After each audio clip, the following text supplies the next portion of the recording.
So in today's video, we're going to be continuing to populate our dungeon, and today we're going to be concentrating on making some beds. In our Rangers of Shadow Deep scenario, we have a room that's a hospital, so we need a good amount of beds, like half a dozen beds, and so we're going to make up some rudimentary beds here that we can use. We can use them in cottages or in villages or any kind of basic dungeon room or village or RPG setting like an inn or a tavern or anything like that.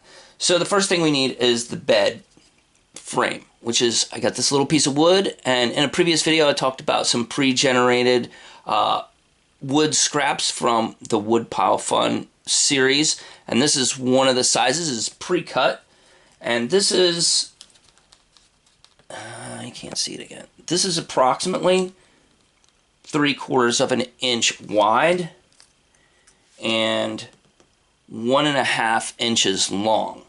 So that's a pretty good size. And so we're going to stick it right there. And for the legs, I'm going to be using this Woodpile Fun, and it just says wood furniture buttons. And if you pause the video, you should be able to see the size on it. So we're going to be using these. They look like little mushrooms, and these are basically for plugging nail holes or screw holes or anything like that, but they look like little mushrooms. And we've got a set of those right here.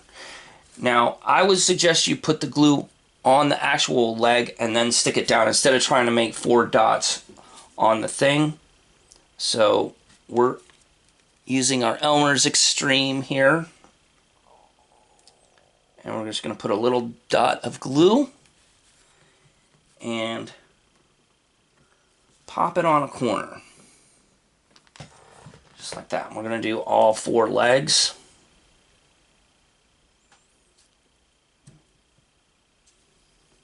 And these are right at the size that you don't need tweezers to do this. But it's close. And you don't have to get them perfect. They just need to, you know, hold the bed up, basically. And you're not really even going to see these. You can also use these as little mini benches if you want. You know, just vary the size or whatever. And there we go. There's our bed legs. And now we're going to flip it over and we're going to make the pillow. Now the pillow doesn't have to look like a pillow, it just has to make a shape. So what I'm using for my pillow is these grooved wood dowel pins. And these are basically for pinning pieces of wood together, but that's not what we're going to use these for. We're going to make pillows out of these. And the end, it sounds weird, but the end product is going to look pretty good. And what I'm going to do is I'm basically going to cut this into 3 pieces or so. So I would take this out, set this aside, and I use my little Japanese bone saw here, and I'm gonna boom, just like that.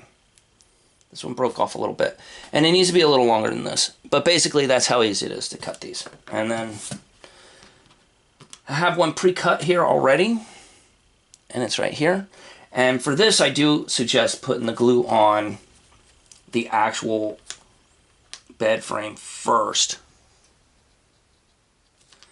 You don't want to go all the way across. Now this pillow should not go all the way end to end.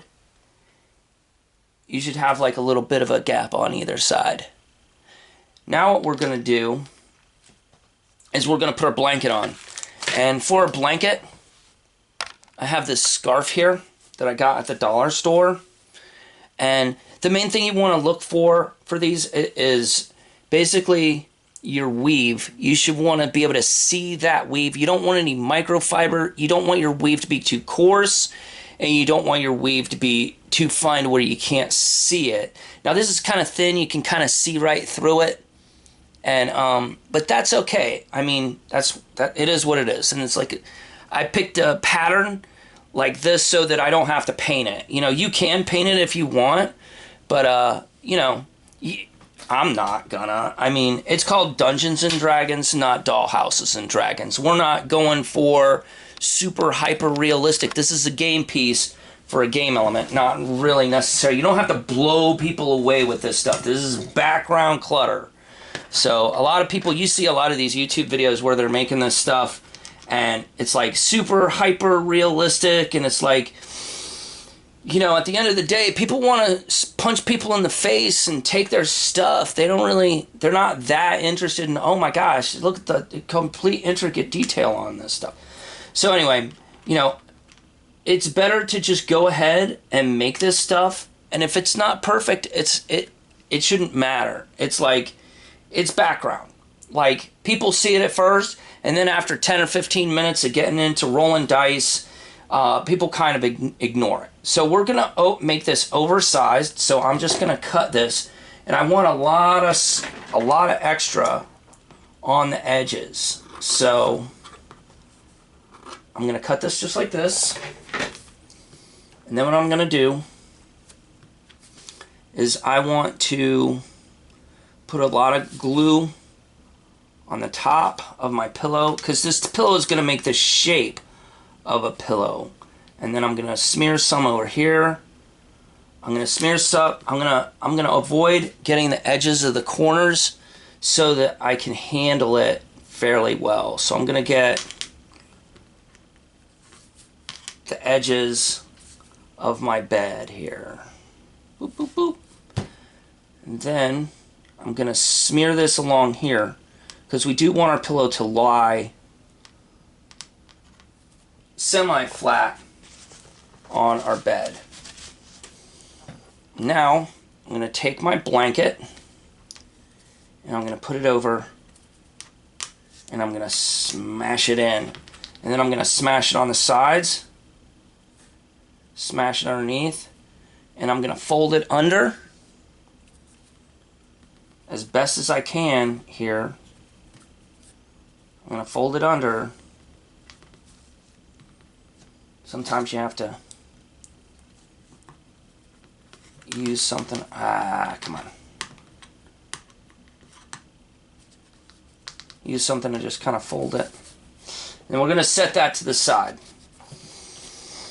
Now, after you're done, you know, we have all that excess left over. So after it's done drying, you're going to want to take your scissors and you're going to trim it to size. And now our bed has a nice, neat little blanket on it. And if you want these pieces to fold down a little better so that they droop, you can go back and re-glue them again, you know, or you can coat the whole thing and let it group. But there's our little bed, and you can see it looks like we have a little pillow on there. Let me see if I can get a better angle on that. Whoa, it's very fiddly. But you see my little pillow, you know, on my little bed, and then that looks like a little cowhide, which is perfect for a dungeon or something. And you can just crank these bad boys out all day. And like I said, you don't need them perfect. It's for a dungeon. And there we go. I crank these out really quickly. They look great. You know, you can paint these up. You can, you know, touch them up with a little more glue. If you got the right weave, you can like tatter the edges a little more and have like a tattered look, but they're naturally going to get tattered. So those are our beds. Thanks for watching.